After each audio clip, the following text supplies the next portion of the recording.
Assalamualaikum warahmatullahi wabarakatuh. Alhamdulillah kita bisa bertemu pada kesempatan kali ini.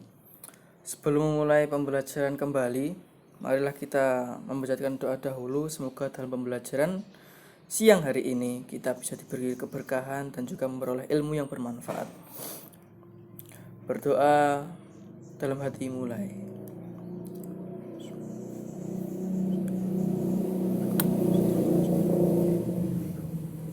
Amin amin alamin. Baik, selamat siang kepada anak-anakku semuanya. Jumpa lagi kita berjumpa kepada saya. Sebelum kita memulai pembelajaran, mungkin kemarin sudah saya bahas sedikit terkait pembelajaran yang akan datang, yaitu pada hari ini. Jadi kemarin saya sudah mengatakan tentang adab. Ya, adab ya. Baik, sebelumnya kita pelajari dahulu apa itu adab. Mungkin dari anak-anak ada yang mengetahui. Sebelumnya untuk adab itu bisa dikatakan seperti etika atau budi pekerti dari diri seorang itu sendiri. Mungkin bisa dikatakan lebih enaknya seperti akhlak, adab, akhlak ya. Itu saling berkesinambungan ya antara kedua kata itu. Jadi adab itu bisa dikatakan seperti akhlak, dan juga akhlak itu ada akhlak yang baik, ada akhlak yang buruk. Akhlak baik itu bisa dikatakan jika seseorang berperilaku baik kepada siapapun. Ya, itu kan. Kemudian akhlak buruk itu perilaku yang sangat buruk kepada orang lain, kepada diri sendiri, kita sendiri bisa jadi. Terus terkait materi pada siang hari ini, saya akan menerangkan tentang adab kepada orang tua dan juga guru ya. Adab kepada orang tua dan juga guru. Jadi sebelumnya tadi kita sudah mengetahui apa itu adab ya. Jadi adab itu bisa dikatakan akhlak atau cerminan diri lah, cerminan diri dari diri sendiri. Terus kita kembali lagi ke adab kepada orang tua ya. Yang pertama adab kepada orang tua, kedua adab kepada guru. Adab kepada orang tua ini merupakan hal yang paling diperhatikan, hal yang perlu kita pelajari juga, karena bagaimanapun juga jika kita kaitkan dengan sosok orang tua itu adalah orang yang pertama kali mengajarkan kita apa itu arti kehidupan, apa itu agama, dan apa itu ilmu. Jadi bisa dikatakan orang tua itu adalah sosok yang memiliki daya karismatik kita kepada orang tua, daya karismatik orang tua kepada diri kita. Jadi saling berhubungan yang kuat itu adalah orang tua kita. Ya, seperti itu. Jadi untuk adab kepada orang tua ini bisa saya simpulkan sebuah pemahaman untuk kedepannya ya. Untuk kedepannya tentang adab kepada orang tua itu bisa diartikan sebuah perilaku kepada orang tua baik dalam perilaku buruk maupun baik, seperti itu. Kemudian dalam materi ini saya ada sebuah cerpikan surat dari ayat Al-Quran, surat Al-Isra ayat 23 yang berbunyi A'udzubillahi minasyaitonirrajim, bismillahirrahmanirrahim.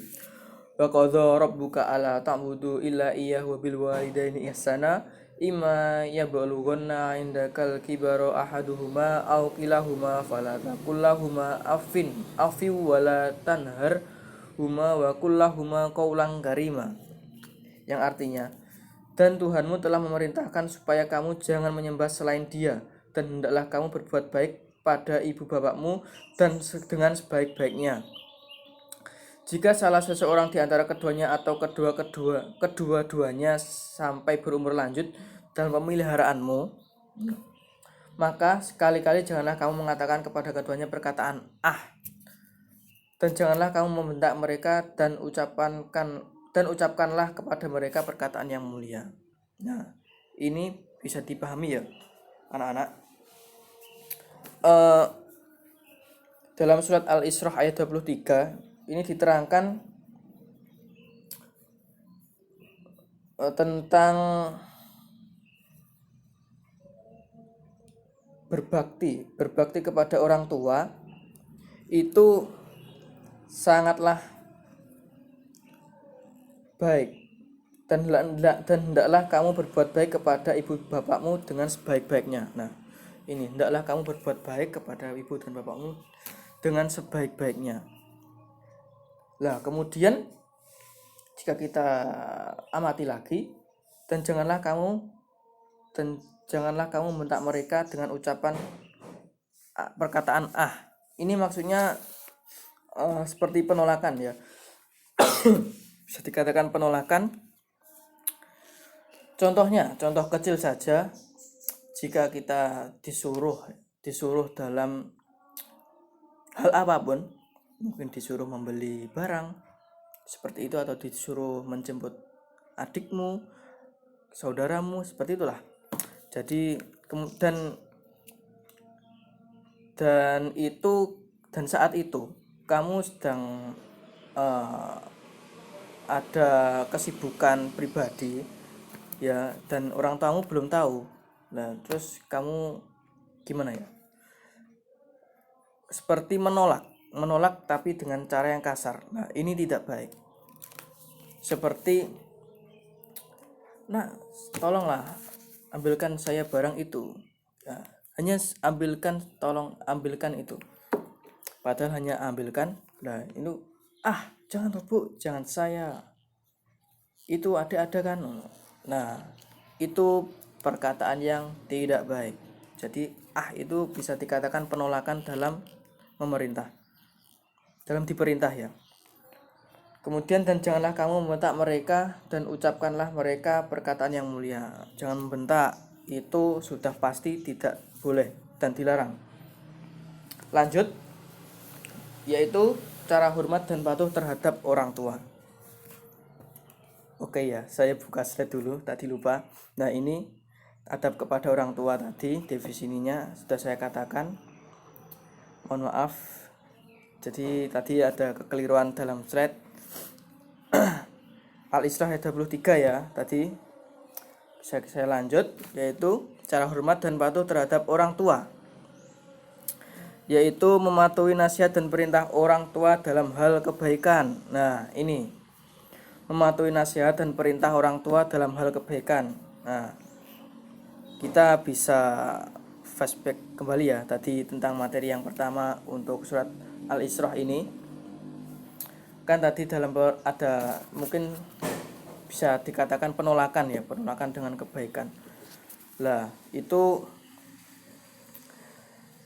jika kita diperintah dalam hal kebaikan, apa boleh buat, kita ya ikutlah. Kita bisa membantu orang tua kita dalam hal kebaikan. Kemudian mematuhi nasihat dan perintah orang tua dalam hal kebaikan. Jika orang tua memerintah kita seperti ke dalam hal keburukan dan itu sangat tidak bermanfaat kepada kita, nah itu jangan dilakukan lah. Ya, kita pastinya menolak jika kita diperintah dalam hal keburukan. Tapi dalam kurung, menolaknya harus dengan cara yang baik. Seperti itu. Mematuhi nasihat, jika kita dinasihati orang tua, mungkin jika kita salah dalam bertindak maupun berucap, kemudian orang tua menasihati kita harus mematuhi. Seperti itu. Kemudian memelihara orang tua. Nah, ini mungkin bisa dikatakan ngopeni wong tua, bahasa Jawanya seperti itu, ngopeni orang tua. Dan itu merupakan hal yang wajib dilakukan oleh anak khususnya jika anak itu sudah bekerja dan sudah berkeluarga. Nah ini jika seorang anak sudah berkeluarga, mungkin saling gimana ya, lempar-lempar lah untuk mengurusi orang tua ini. Ya bagaimanapun juga orang tua ya tetap orang tua kita, jadi kita asuh bagaimanapun juga, karena jika kita lihat dulu sebuah pengorbanan sosok orang tua itu sangatlah besar, menyekolahkan kita, mendidik kita, memberikan kita kebaikan, memberitahukan kita tentang kebaikan, semuanya dari orang tua. Seperti itu ya. Terus bisa dilanjut, tidak mencela orang tua atau tidak menyebabkan mereka dicela orang lain. Nah, tidak mencela orang tua merupakan suatu keharusan yang dimiliki oleh seorang anak. Jadi bagaimanapun juga jika memang benar istilahnya, jika memang orang tua kita memang salah, ya alangkah baiknya kita tidak mencela dahulu, tapi bagaimanapun juga itu tetaplah orang tua kita. Jadi kita harus memberikan saran, masukan, menasihati juga, itu juga perlu. Jadi mungkin jika orang tua kita salah dalam bertindak juga, karena ya manusiawi lah, salahnya itu juga manusiawi. Manusia itu juga bisa salah. Jadi memberikan saran itu yang pertama, nasihat juga. Jadi jangan langsung mencela jika orang tua kita dalam kesalahan, atau tidak menyebabkan mereka dicela orang lain. Nah, ini mungkin bisa dikatakan harga diri orang tua juga ya. Jika orang tua dicela orang lain karena penyebabnya adalah anaknya sendiri, wah itu sangatlah berbahaya. Karena harkat nama baik orang tua kita sudah tercela, sudah kotor namanya. Menjaga nama orang tua kita, nah itu merupakan kewajiban dari anak. Bisa dipahami ya anak-anak semuanya. Lanjut lagi, berbakti kepada orang tua baik ketika masih hidup maupun setelah meninggal dunia. Ini maksudnya kita wajib berbakti kepada orang tua. Bagaimanapun juga orang tua adalah guru kita yang pertama. Guru kita yang pertama itu adalah orang tua. Yang pertama kali mendidik kita itu adalah orang tua. Jadi berbakti kepada orang tua itu hal yang harus dilakukan kepada setiap anak, baik ketika masih hidup. Nah, baik ketika masih hidup ini apalagi, maupun setelah meninggal dunia. Berbakti baik ketika masih hidup, jadi orang tua memberikan kita nasihat, kita wajib mematuhi nasihat dan juga berbakti, maupun setelah meninggal dunia, yaitu seperti motivasi dari orang tua dahulu ketika masih hidup.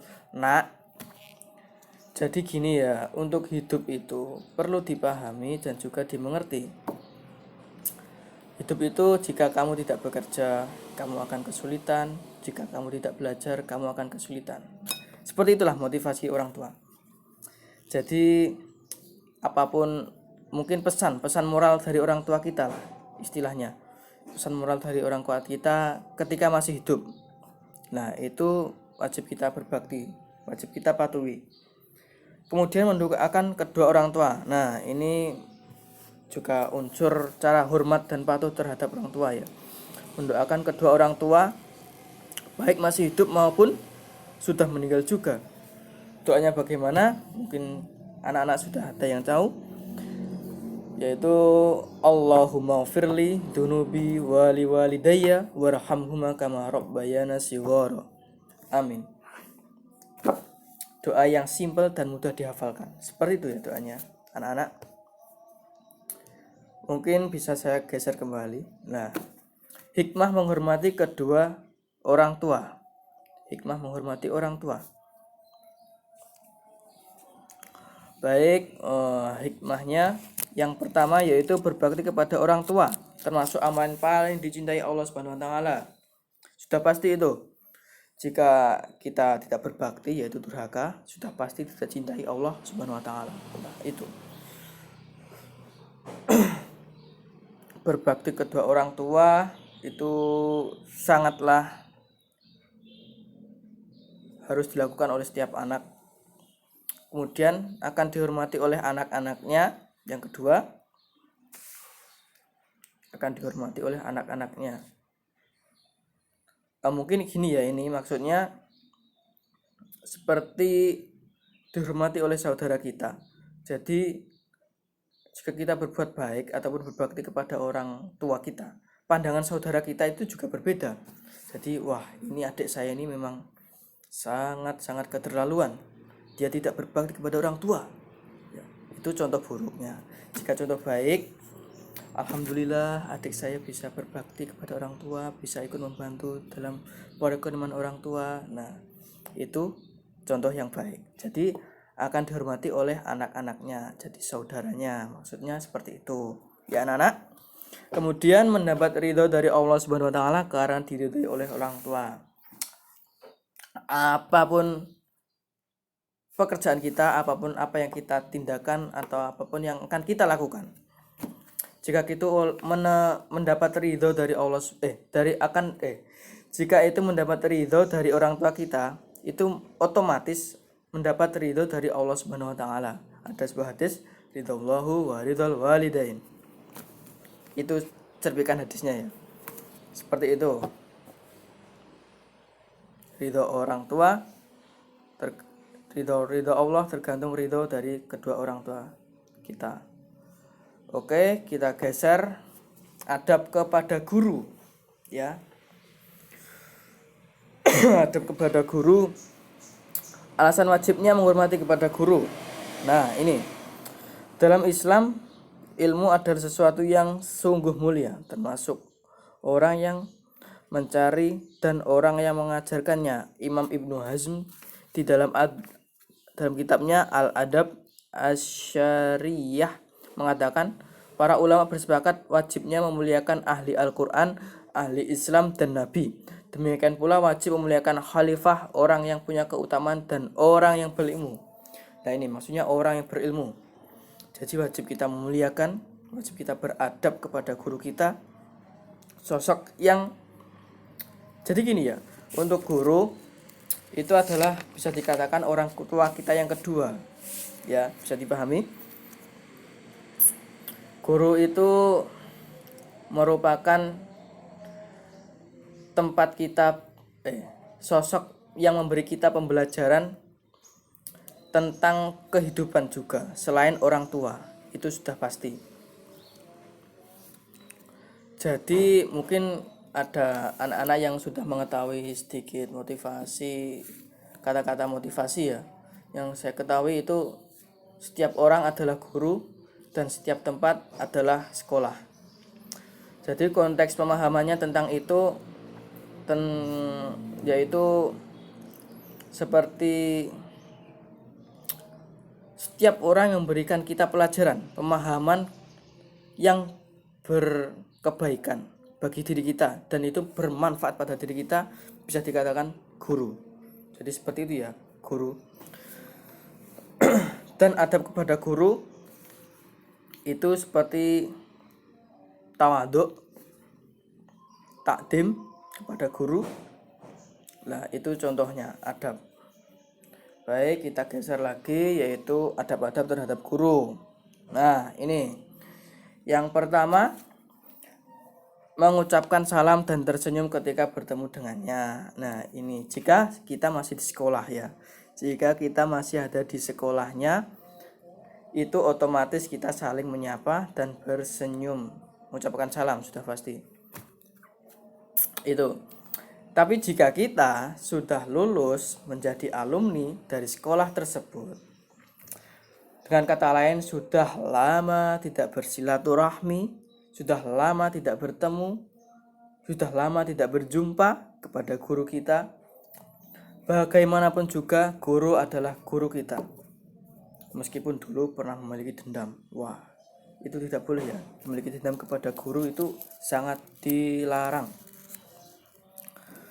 Jadi mungkin dalam kesempatan lain, yang saya maksud mungkin berjumpa di suatu tempat atau acara, kemudian ada guru kita yang sudah lama tidak berjumpa dengan kita juga, alangkah baiknya kita tetap mengucapkan salam dan saling menyapa. Itu harus dilakukan oleh setiap murid.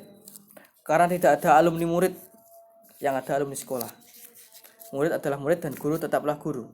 Seperti itu. Kemudian rendah diri kepada guru. Nah, ini yang saya maksud tentang takdim tadi. Jadi kita harus rendah diri, selalu menghormati guru kita. Bagaimanapun juga guru adalah orang tua kita yang kedua. Bisa dimengerti? Kemudian mendengarkan pelajaran di kelas. Nah, ini bagi anak-anak yang sulit mendengarkan, yang ramai sendiri, yang sulit dia katakan, yang sulit diberi masukan, suka tidur dalam kelas. Nah, ini dikurangi dulu lah, dikurangi ya, dihilangkan juga seperti itu. Mendengarkan pelajaran di kelas supaya kita mengetahui pembelajaran apa yang diberikan oleh guru. Seperti ya saya ini memberitahukan adab-adab tentang guru.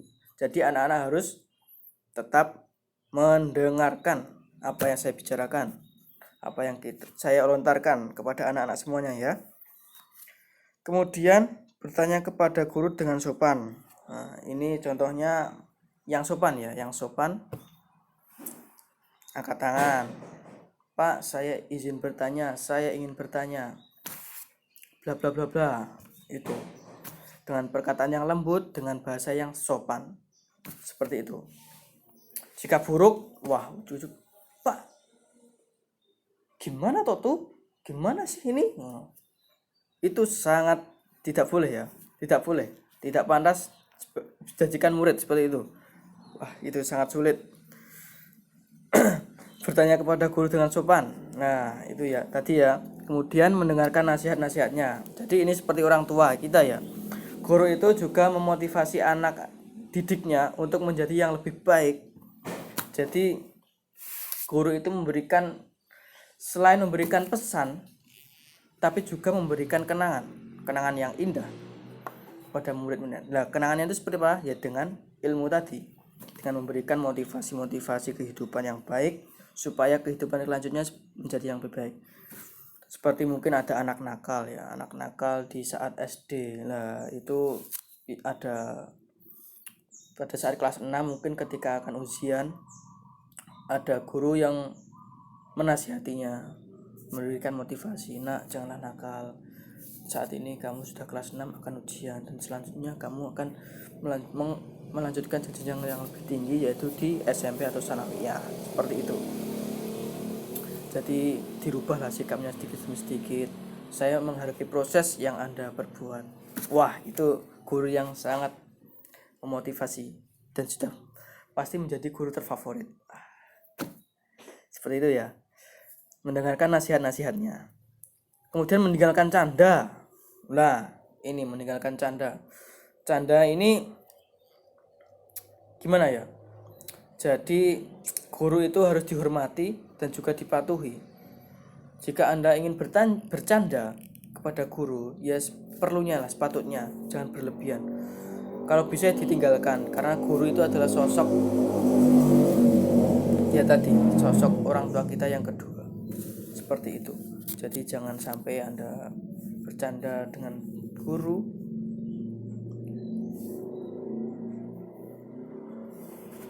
dengan berlebihan. Kemudian mencontoh akhlaknya ya. Guru itu ada yang baik, ada yang buruk juga. Guru ya maklum, karena manusiawi, mungkin ada kabar yang menyeleweng dari guru kita, ya ditutup saja, jangan dibicarakan. Kemudian memuliakan guru, yang saya katakan tadi, memuliakan guru seperti menghormati guru dan takdim. Jangan memuji guru lain di hadapannya. Nah, ini jangan sampai ya. Kemudian terakhir, mendoakan kebaikan bagi guru kita. Jadi seperti orang tua kita, guru harus didoakan untuk kebaikan kepada guru kita semuanya. Seperti itu ya. Jadi semoga bisa dipahami dalam materi pembelajaran kali ini dan sudah selesai. terkait materi pada siang hari ini. Kepada anak-anakku semuanya diperhatikan dan dipelajari dengan baik.